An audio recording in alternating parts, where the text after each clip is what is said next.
নমস্কার, আমার নাম শুভঙ্কর। ক্লাস শুরু করতে গিয়ে স্টক মার্কেটের একদম বেসিক প্রিন্সিপাল দিয়ে শুরু করছি। ডিমান্ড আর সাপ্লাই হচ্ছে প্রথম টপিক আজকের। তো ডিমান্ড বুঝতে গেলে আমরা একটা সিচুয়েশন তৈরি করি, যে সিচুয়েশনে এটা হচ্ছে আপনার বাড়ি। আপনি এই বাড়িটা বিক্রি করার পরিকল্পনা করছেন, তার মানে আপনি হচ্ছেন একজন সেলার। আপনি কতজন সেলার? আপনি হচ্ছেন পার্সোনালি 1% সেলার। আপনার বাড়িটার লোকেশন দেখে কিছু বায়ার ইন্টারেস্টেড হলো। আমি যখন ছবিগুলো আঁকছি এরা হচ্ছে বায়ার্স। তো এখানে বায়ার্স এর সংখ্যা অবশ্যই আমরা দেখতে পাচ্ছি বেশি। তাহলে এরা কারা? এরা হচ্ছে বায়ার্স।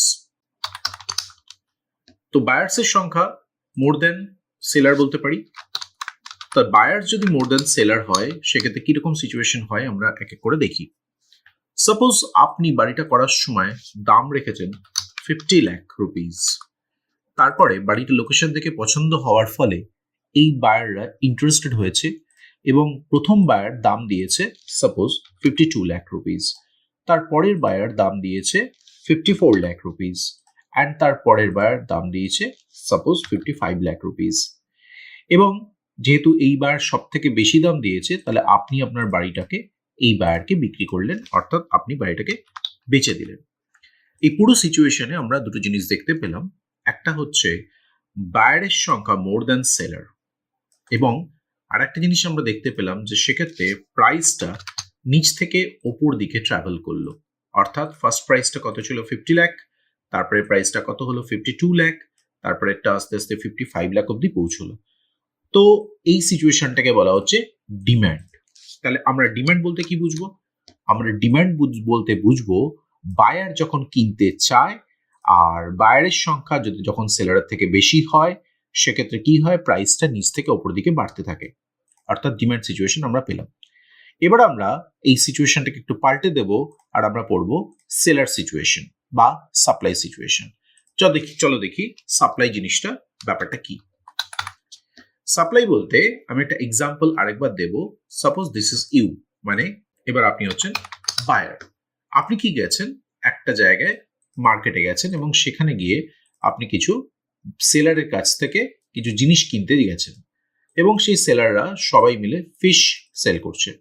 তো প্রথম যে সেলার এসছে সেই সেলারটা বলছে, ম্যাডাম বা স্যার আপনি আমার কাছে আসুন, আমি 200 টাকা কেজি মাছ বিক্রি করছি।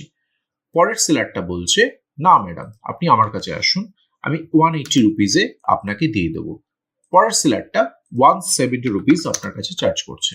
তো অ্যাজ এ বায়ার ডেফিনেটলি আপনি এর কাছে যেতে পছন্দ করবেন। তার মানে আপনি কি করলেন? আপনি একজন এমন কার কাছে গেলেন যার কাছে দামটা কম। তো এই সিচুয়েশন আমরা কি দেখতে পেলাম? আপনি বায়ার, বাট এখানে কজন সেলার আছে?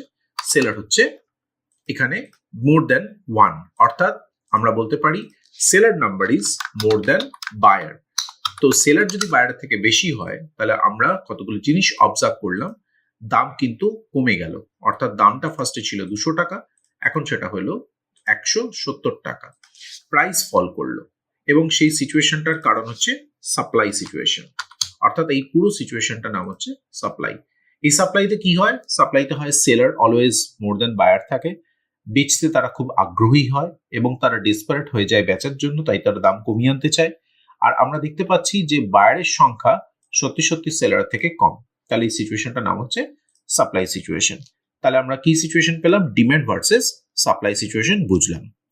এবং আমরা এটুকু বুঝতে পারছি যে মার্কেটে যখন আমরা থাকবো তখন আমরা দেখব যে এইটাকে মার্কেটে চার্ট বলে, এবং এই চার্টের ক্ষেত্রে যদি আমরা ডিমান্ড আর সাপ্লাই রিজিয়ন দেখি, আমি যদিও পরে ডিমান্ড আর সাপ্লাই রিজিয়ন একদম ক্লিয়ার করব। মার্কেট যখন ওপর থেকে নিচের দিকে নামছে এই রিজিয়নটা হচ্ছে সাপ্লাই রিজিয়ন, এবং যখন মার্কেট উপর থেকে নিচে নামার বদলে নিচ থেকে উপরে উঠছে সেটাকে বলা হচ্ছে ডিমান্ড রিজিয়ন। একটা এক্সাম্পল দিচ্ছি, সাপোজ এখান থেকে মার্কেট উঠেছে, তাহলে এই রিজিয়নটা আমার কাছে হয়ে গেল ডিমান্ড রিজিয়ন, আর এই রিজিয়নটা হয়ে গেল সাপ্লাই রিজিয়ন, কারণ এখান থেকে মার্কেট উঠেছে।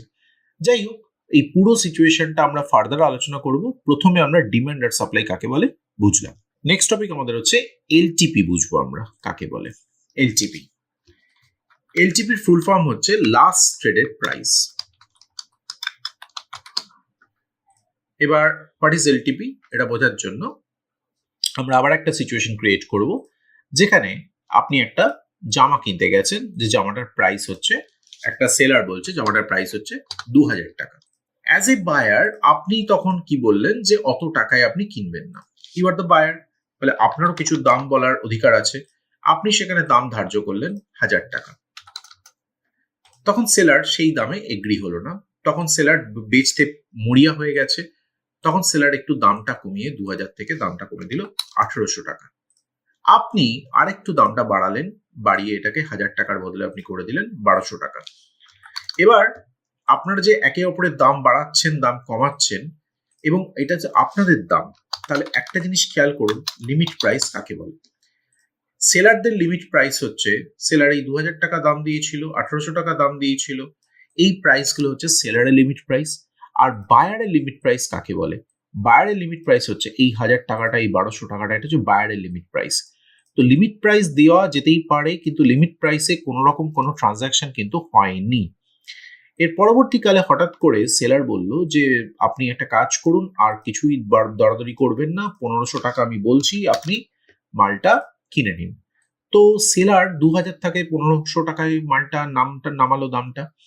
বায়ার দেখলো যে 1500 টাকা দামটা 2000 থেকে তো কম, তাহলে আমি দামটা অনেক চিপে পাচ্ছি, তাহলে আমি জিনিসটা কিনে নিই। তো কি করলো, বায়ার এগ্রি হয়ে গেল জিনিসটা কেনার জন্য। তাহলে কি বলতে পারি আমরা, বায়ার অ্যান্ড